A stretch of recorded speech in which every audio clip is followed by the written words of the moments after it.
press the bell icon on the YouTube app and never miss. सभी को जय हिंद दोस्तों, आप सभी का हार्दिक स्वागत है जय हिंद रिएक्शंस पे। तो आज की लेटेस्ट और इंटरेस्टिंग वीडियो में आप देखेंगे पाकिस्तान के मशहूर पत्रकार शोएब चौधरी को और उनके स्पेशल गेस्ट होंगे पॉलिटिकल एनालिस्ट साजिद ताड़ा साहब, जो कि जियोपॉलिटिक्स और इंटरनेशनल पॉलिटिक्स की जबरदस्त नॉलेज रखते हैं और खासकर भारत और पाकिस्तान के रिश्तों पे बहुत ही गहरी पकड़ रखते हैं। तो ये वीडियो काफी इंटरेस्टिंग होगी, आपको बहुत कुछ जानने को मिलेगा। तो इसे अंत तक देखें और चैनल पे नए हैं तो चैनल को सब्सक्राइब कर दें ताकि हम आपके लिए लेटेस्ट और इंटरेस्टिंग वीडियोस लाते रहें। तो चलिए पहले ये वीडियो देखते हैं और अंत में इसके बारे में बात करेंगे। जय हिंद, जय भारत। बताना होगा कि state is not involved in any kind of terrorism. तो वो जो चाहते हैं हाफिज सईद, एक बहुत बड़ा मसला है और ये टाइमिंग बड़ी सेंसिटिव है। टाइमिंग सेंसिटिव इसलिए है कि दुनिया के ऊपर इस वक्त जो है ब्लॉक जो है चेंज हो रहे हैं थोड़े बहुत। भारत के रिलेशनशिप अमेरिका के साथ थोड़े थोड़े खटाई का शिकार हुए। इसी वजह से आपके आर्मी चीफ 2 हफ्ते यहां पे रह के गए हैं। उसके जवाब में डॉक्टर जयशंकर रशिया गए हैं। और आपने जिस तरह खुद अभी फरमाया था कि पुतिन साहब ने भारत को कांग्रेचुलेशन कहा है। अब इसके बाद मैं बात करना चाहूंगा क्योंकि इस वक्त अगर देखा जाए तो दुनिया का नक्शा सबसे ज्यादा दुनिया $7 ट्रिलियन का नुकसान दुनिया को हुआ 2023 में, जिसमें से देखा जाए तो 4 ट्रिलियन कोविड की वजह से था, 2 ट्रिलियन यूक्रेन वार की वजह से और 1 ट्रिलियन अभी तक गाजा की वार की वजह से। तो ये सबसे ज्यादा एक दुनिया के अंदर एक इकोनॉमिक सुनामी आने वाली है और ब्लॉक चेंज हो रहे हैं। अगली जो इसमें मैं बात बताना चाहूंगा कि इकोनॉमिस्ट ने किस तरीके से फोरकास्ट किया है कि 2024 में कौन सी इंपॉर्टेंट चीजें होने वाली हैं। उन्होंने सबसे पहले तो ये कहा है कि दुनिया के ज्यादातर ममालिक के अंदर इलेक्शन होने वाले हैं। उन्होंने इसका मिसाल इस तरह दी है कि दुनिया की सबसे ओल्डेस्ट डेमोक्रेसी अमेरिका, यहां भी इलेक्शन हो रहे हैं। दुनिया की सबसे बड़ी डेमोक्रेसी तादाद के लिहाज से पॉपुलेशन के भारत, वहां भी इलेक्शन हो रहे हैं। उसके बाद उन्होंने मजीद इस पे कहा कि दुनिया में इस वक्त सबसे ज्यादा सेंसिटिव और छोटी जगह ताइवान, उसमें वहां भी जनवरी के अंदर इलेक्शन हो रहे हैं। बांग्लादेश के अंदर इलेक्शन हो रहे हैं और बड़ी कंट्रोवर्सी। और दुनिया की सबसे मजबूत डेमोक्रेसी पाकिस्तान में भी इलेक्शन होने वाले हैं। मैंने पाकिस्तान का नाम चॉइस अब जानबूझ के इसलिए नहीं लिया क्योंकि वहां पे इलेक्शन से पहले आपके रिजल्ट आ चुके हैं, इलेक्शन से पहले ही कैबिनेट भी बनना शुरू हो चुकी है। मैंने इसीलिए उसका नाम लेना मुनासिब नहीं समझा।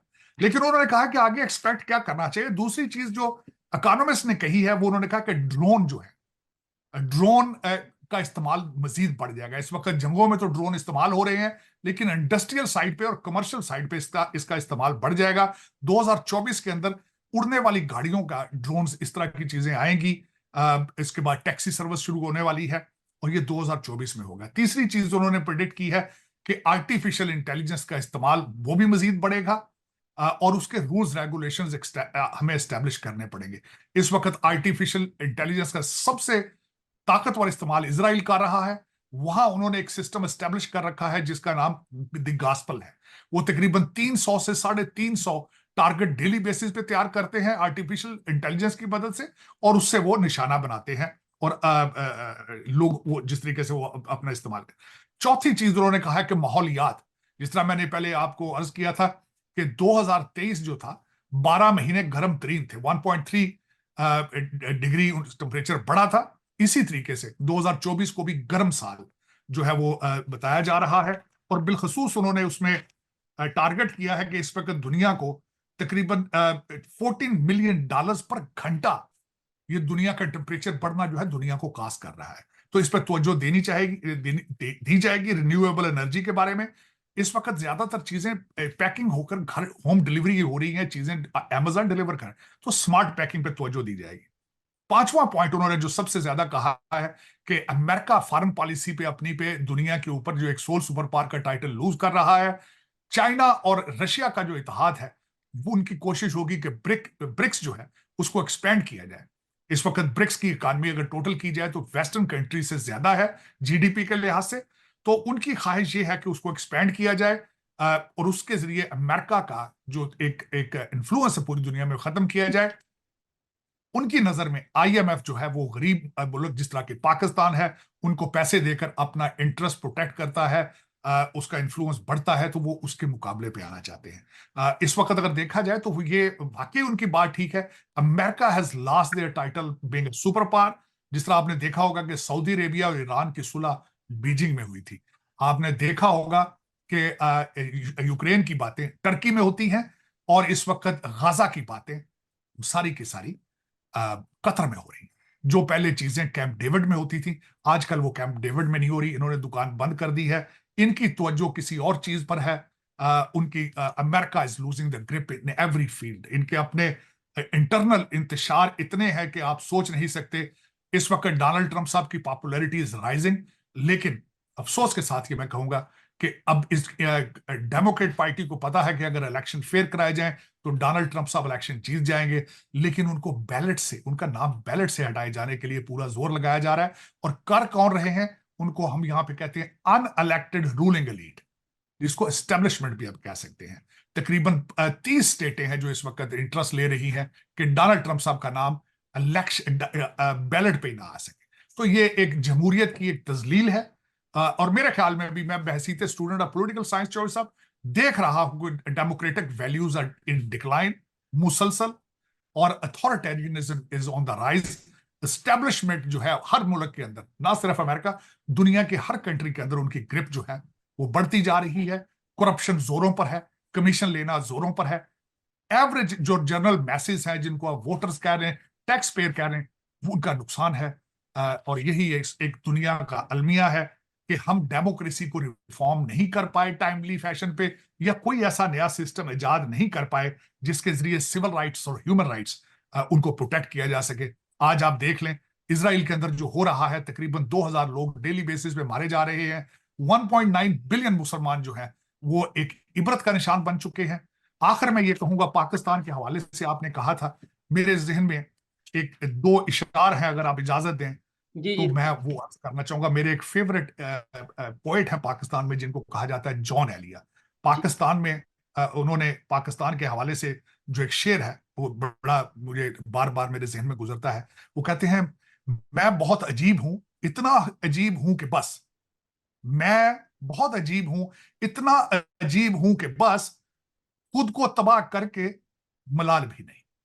तो ये हमारे हालात हैं कि हमने अपना मुल्क 76 साल में जला के राख कर दिया है, लेकिन मिलाल मलाल नहीं तक है। नहीं। हमारा कोई फ्यूचर नहीं। वेट कर सकता हूं कि आपने पाकिस्तान सिर्फ फाइलों में बनाया था, एक धोखा दिया गया है लोगों को भारत से बुला के, इसके बंटवारा करके आपने उनके साथ धोखा किया है। आज भी आप उनको महाजरीन कहते हैं, आज भी आप उनको सेकंड क्लास सिटीजन कहते हैं। और आपने जो एक कायदे आजम का ख्वाब था, आज एक मिनट के लिए सोचें, कायदे आजम मोहम्मद अली जिन्ना आज अगर जिंदा होते तो वो क्या करते? आपने इस पाकिस्तान के साथ क्या नहीं किया 76 सालों में? शर्मिंदगी शर्मिंदगी शर्मिंदगी, इससे अलावा कुछ भी नहीं। ठीक है सर, आपने बड़ी जबरदस्त बातें की, बहुत सी चीजें मेरे लिए सीखने वाली थी, देखने वालों के लिए सीखने वाली थी, लेकिन दो तीन सवाल मेरे माइंड में। एक तो आपने बोला कि पूरी दुनिया के जितने भी कंट्रीज हैं वहां पे एस्टेब्लिशमेंट जो सी है उसकी पावर बढ़ती जा रही है, सिविल मिलिट्री बैलेंस नहीं है। इस तरीके से क्या कहेंगे, पाकिस्तान में तो जो चीजें हैं सबके सामने हैं। आपने अमेरिका की बात बताई, वहां पे भी। इंडिया में हमें कोई ऐसी एग्जाम्पल देखने को मिलती नहीं है, दूर दूर तक मुझे ये चीज नहीं नजर आती कि वहां पे एस्टेब्लिशमेंट कोई इन्वॉल्वमेंट करती है। आप इसके ऊपर क्या कहना चाहेंगे? और एक दो क्वेश्चन और है वो मैं आपसे करूंगा। देखिए चौर साहब, इस वक्त भारत के अंदर, मैं बिल्कुल, मैं आपको हमेशा कहा है, भारत के अंदर मैं डेमोक्रेसी के बारे में बात करना चाहूंगा। चौर साहब, डेमोक्रेसी सिर्फ वहीं सक्सेसफुल होती है जहां पे लोगों को पता हो कि ये डेमोक्रेसी लेजिस्लेशन है क्या, वोट की वैल्यू क्या है। भारत की तरक्की का सीक्रेट मैं बताना चाहता हूं कि मुसलसल वहां पे ये सिस्टम चलता रहा है, मुसलसल चलता रहा है। इलेक्शन होते हैं जैसे भी हो, चाहे वो जाली हो असली हो जैसे हो, बार बार जब ये चीजें होती हैं तो फिर वो रिफाइंड हो जाती है। मैं उसमें जमहूरियत की कामयाबी का एक उसको सराहूंगा। हो जाहिर करप्शन वहां भी होगी, ह्यूमन जिबिलत का ये ह्यूमन नेचर है कि जो करप्शन होती है, जब भी उसको अपॉर्चुनिटी मिलती है तो वो करप्शन करता है। पंजाब की मिसाल ले लें, आम पार्टी आ गई, अब बीजेपी नहीं रोक सकी उसको, अब आगे आएंगे तो रोकेंगे चलेंगे। अब मैं जो बात करना चाहूंगा कि उनकी तरक्की का सीक्रेट क्या है, वहां भी एस्टेब्लिशमेंट है, स्ट्रांग है, और इस वक्त मोदी साहब की ग्रिप है एस्टेब्लिशमेंट पर, इसमें कोई शक नहीं है। लेकिन उसकी वजह मैं बताना चाहता हूं, मुल्क की तरक्की का सीक्रेट क्या है। वहां पे बीजेपी है, पहले वहां पे कोलिशन गवर्नमेंट्स आती रही हैं, मखलूत गवर्नमेंट्स आती थी जिसमें कांग्रेस आती थी, वो डिलीवर कुछ नहीं कर पाते थे। दुनिया में जहां भी जमहूरियत, जहां एक मखलूत गवर्नमेंट होगी वहां कुछ भी तरक्की नहीं होगी। मैं उसकी मिसाल आज अमेरिका की दूंगा। कांग्रेस के अंदर डेमोक्रेट है, सेनेट के अंदर रिपब्लिकन है, कुछ भी नहीं हो रहा है बिल्कुल। प्रेसिडेंट साहब तो वैसे ही वो है ही नहीं इस काबिल के वो मुल्क को लीड कर सके। भारत की तरक्की का सीक्रेट मैं बताना ये चाहूंगा कि मोदी साहब पहली दफा भारतीय जनता पार्टी एक 2/3 मेजोरिटी लेकर आई, और उन्होंने फिर और उसके चाहे उनके ऊपर हिंदुत्व का इल्जाम हो चाहे कुछ भी हो, मैं बल्कि ये कहूंगा कि हिंदुस्तान में मेजोरिटी किन की है, हिंदुओं की है, तो जाहिर है वो उनको उनके लिए वो पॉपुलर है। मैं हमेशा ये कहता हूं कि पाकिस्तान को या किसी मुल्क को भी मोदी साहब जैसा लीडर चाहिए, क्योंकि नेशनलिस्ट है वो। यहां पे अगर मोदी साहब नेशनल ना होते तो भारत के हालात खराब हो जाने थे आज। लेकिन एक तो वो नेशनलिस्ट है, दूसरा उनके पास पावर है, तीसरी ये बात है उनके पास स्ट्रॉन्ग टीम है। देखिए ना, उन्होंने डॉक्टर जयशंकर हैं, उनकी मिसाल मैं मेरे सामने ग्रो हुए हैं वो। He was a DCM in Washington DC, he was an ambassador, he was a secretary foreign affairs. उनकी टीम के साथ उनके माइंडसेट था, टीम के साथ है, टीम उन्होंने स्ट्रॉन्ग बनाई है। दोस्तों आशा करता हूं कि वीडियो को आपने अंत तक देखा होगा और हमेशा की तरह शोएब चौधरी के सवाल और साजिद ताड़ा साहब का ये पॉजिटिव एनालिसिस और उनके व्यूज आपको काफी पसंद आए होंगे और इस वीडियो में आपको बहुत कुछ जानने को मिला होगा। तो जैसे कि आपने देखा, ताड़ा साहब ने बात की हमारे प्यारे देश भारत के बारे में। तो सबसे पहले आप देख रहे हैं कि भारत बहुत ही इंपॉर्टेंट डिसीजंस ले रहा है, जिसमें आपने देखा कि भारत के विदेश मंत्री हाल ही में रशिया के दौरे पे थे, जहां पे जयशंकर साहब ने बहुत ही इंपॉर्टेंट बातचीत की और खासकर इंडिया और रशिया के बीच में एक बहुत ही जबरदस्त न्यूक्लियर डील हुई है, जिसे देख के पाकिस्तानियों को काफी ज्यादा तकलीफ हुई है। और दूसरी ओर हम देख रहे हैं कि इंटरनेशनल पॉलिटिक्स में भी बहुत कुछ होने जा रहा है। खासकर इस साल 2024 में भारत और अमेरिका यानी सबसे बड़ी डेमोक्रेसी और सबसे पुरानी डेमोक्रेसी में सबसे इंपॉर्टेंट इलेक्शंस होने वाले हैं। और हम देख रहे हैं कि जैसे ताड़ा साहब ने बात की, 2024 में बहुत कुछ नए बदलाव आने वाले हैं, नई टेक्नोलॉजी आने वाली है, जिसमें आप देखेंगे कि भारत की इकोनॉमी में भी काफी ज्यादा हलचल रहेगी। तो आशा करता हूं वीडियो आपको काफी पसंद आई होगी। अगर ये वीडियो आपको अच्छी लगी है तो इसे लाइक और शेयर जरूर कर दें और अपने विचार हमें कमेंट सेक्शन में लिखकर जरूर बताएं। तो चलिए फिर मिलेंगे ऐसी किसी जबरदस्त वीडियो में, तब तक अपना ध्यान रखिए। जय हिंद, जय भारत।